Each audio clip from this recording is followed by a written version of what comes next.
Alright, here we go to the other side of Winner's Signings, this exciting tournament. Honestly, yeah, it felt like a pretty good tournament. At least for me, I had a good time. Had a good time when I was in bracket. Alright, that back air cross-up right there gonna lead to a cute little string to get the percent lead just a little bit. The thing about Sonic though is it's not necessarily the percent lead that the Sonic is gonna be looking for. It's more like looking for positioning and looking for ways to bait their opponent, and at the same time also just a very patient style. So even with a percent lead, Sonic's speed will be able to bring it back here and there as well. So if it is even, it's probably going to stay that way for a little while. Unless, of course, the players are good and start calling stuff out, which is expected at this level, of course. I am definitely talking a little weird there. The actual match now. Good call it on the spot dodge. I see you with this movement, Link. I see you. I still suck at doing that, I wish. Okay, that was smart with the down air, using the first hitbox on the balloon to trick up the landing a little bit, and getting that sweet spot forward air. Very strong in this matchup. Oh yeah, this matchup. I have seen this matchup outside of Fraser Valley, and oh my goodness, it is poor Link sometimes. But we don't talk about those situations. We don't, not at all.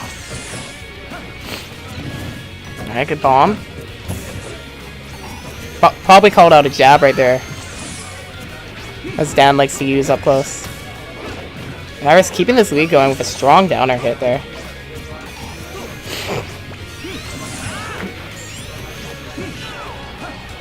He might actually be more comfortable in the air in this map, especially in this matchup specifically. I feel that way because he has a lot of hitboxes. At the same time, Link landing is normally not something that he's very comfortable with doing anyway, and being in the air to be anti-aired. Except I'm thinking it's Sonic, so there is that one strong aerial, the back air. Does take a lot of precision though. That nair trade to the forward air, not quite it, but very, very close to it. And these bomb traps right now, very well placed to keep Dan on his toes, as they would say. Alright, walling him out with the forward air, forward tilt, all that juicy stuff. Slick bomb stuff. Good dash on the landing right there. Dan going for it all. I actually kind of thought he would go for that too. With this much of a lead, down air footstool would definitely kill Link too. See, that's the thing. When you think about how Fox has that super stupid fastball forward air footstool thing that goes to 0, other characters can do stuff like that too. And that's game 1 going to IrisZ. Catching Sonic's approach from below with the down air.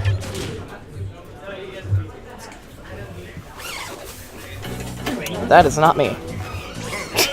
That is definitely not me in the background making those weird noises. Those very questionable noises too. Tennessee. Okay. We'll see how it goes. Now any melodies and fisting fishes. Fisting fishes. Help! What did I read? I don't know. That's what you read? I read fisting fishes, in fact.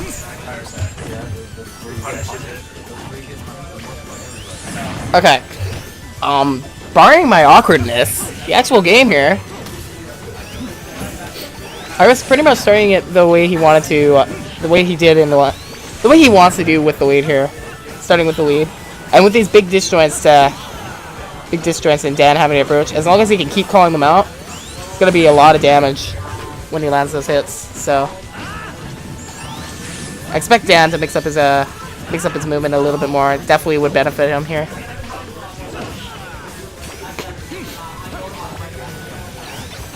I feel like that's where he's being called out the most too. Okay, good runaway patience there. Calling out the down air there.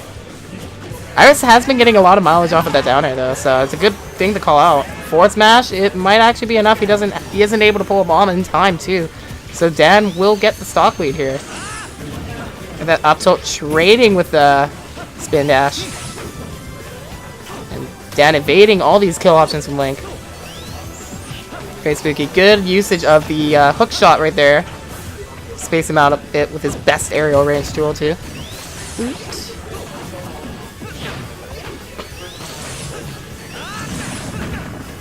Alright, Dan racking up a lot of good damage off of these combos right now. Keeping Link in the air. As I was saying before, he definitely was...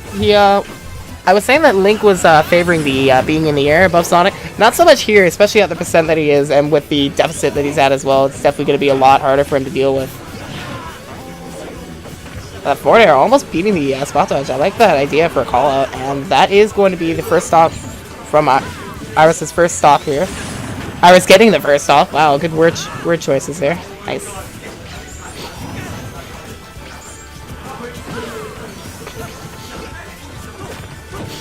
Alright, good spacing on that nair right there, catching the approach in there. The inside hitbox getting a little bit more off the too. Putting a lot of forward air hitboxes out there. In case Dan runs into one. Great back air pressure, keeping that pressure going too. And getting some hits, good call out on the landing. This honestly could still go either way, despite how the matchup would be thought of. Oh, he definitely... I think he wanted to link that off of the bomb. I like that idea too.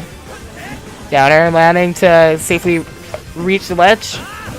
Although again, if he does it too much, he will get called out. And he's been doing it quite a bit. If the bomb explodes in time, he might be able to make it back. The air dodge into the ground might not do favors for him though. Good DI right there at 150. Just able to get into that corner that would save him. Any more percent, the fourth throw would kill him off the side. And that's going to do it for game 2.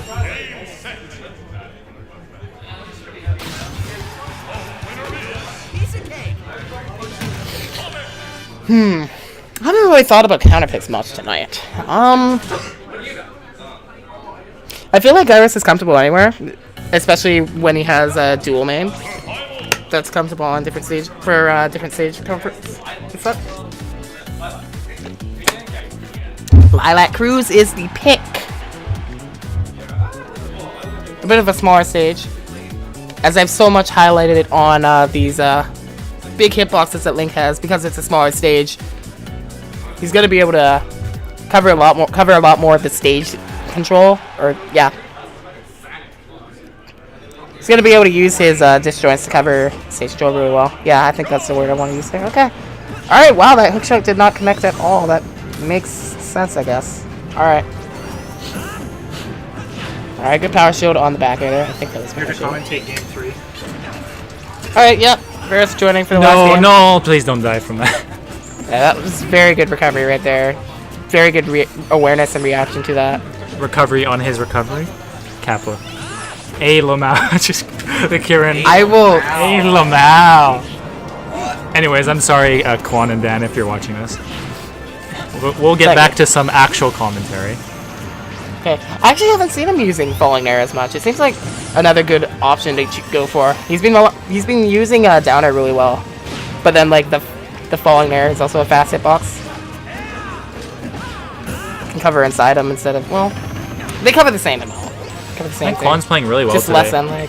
Yeah, I feel like I noticed that. I mean, he's at a disadvantage right now, but it's kind of like the nature of Sonic. He's living.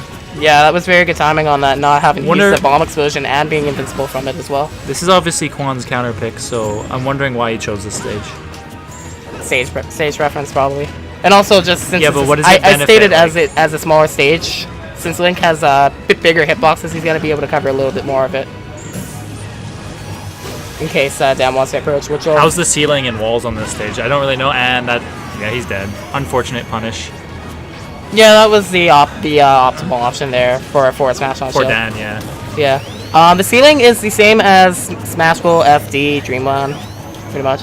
The only ceilings that are different in the legal stage was the only it is two. It is two. I thought for a second it was only one.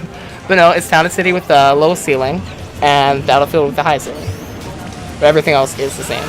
As for the side blast zones, I don't really pay attention to that very often. I wonder where I could get information on that. Quan's got to be a little bit more careful just throwing out moves, because obviously Dan's kind of going to play a little bit more patient now since he has the lead. Oh. Yeah, I would say that Dan is adapted to that really well. It's forcing Quan to at least mix up the way he lands now. Because that was something that was starting to get called out in game 2 a lot. Yeah, he's kind of just punishing him for throwing out laggy moves now. He's just kind of waiting. Yeah, that'll do confirm. Very nice. There you go. I mean, it's kind of an even game because I feel like Sonic kind of has troubles killing sometimes. In before he gets like a spring ride. And he kind of has troubles killing sometimes, so... Well, spring ride. He's down like 80% now. I think this percent spring ride won't work anyway. It's like mid-low percent pretty much. Yeah, he's down like a bit of percent, but it's very scary. Link has hard punishes. He does indeed. So this is probably an even game. Stop down airing. That Link habit, I can see it being a big habit sometimes. I mean, it has good use though. If you do use it correctly, you can auto cancel really well as well. How do you link Sonic? Like how? As Link? Oh, that would have been awesome. You wall him out, I would say. I would say. Oh, nice tech. Nice reverse up B. Nice. I thought that was the end there. Some pop-ups going on in the background. Hype in the background. I like that he kept the pressure going there instead of trying to get something off that bomb. This is where Link is in kill percent now. You mean Sonic? No, Link. Sorry, I mean Sonic, yes. So as well as Link, though. Help. As well as Link. They're both in kill percent. I would say that Link has been in kill percent for a while, and now that that was a lot of good pressure has been back applied to Sonic. Oh, Ripperino, not like this. Cutting me off right there with that back throw. Not you. No, the game. Game got me. But yeah, I was saying though, he did a very good job getting Dan into the percent that he needed to get the kill window. It's just, I feel like it was just a little bit too predictable, and Dan was able to catch on to it at the end. I really liked that set. It was a roller coaster. Yeah, that was a very good set. Both of them had a chance to win that game. Yeah, every set felt even, except I think the first game was the most dominant for Quan actually. So good set, guys.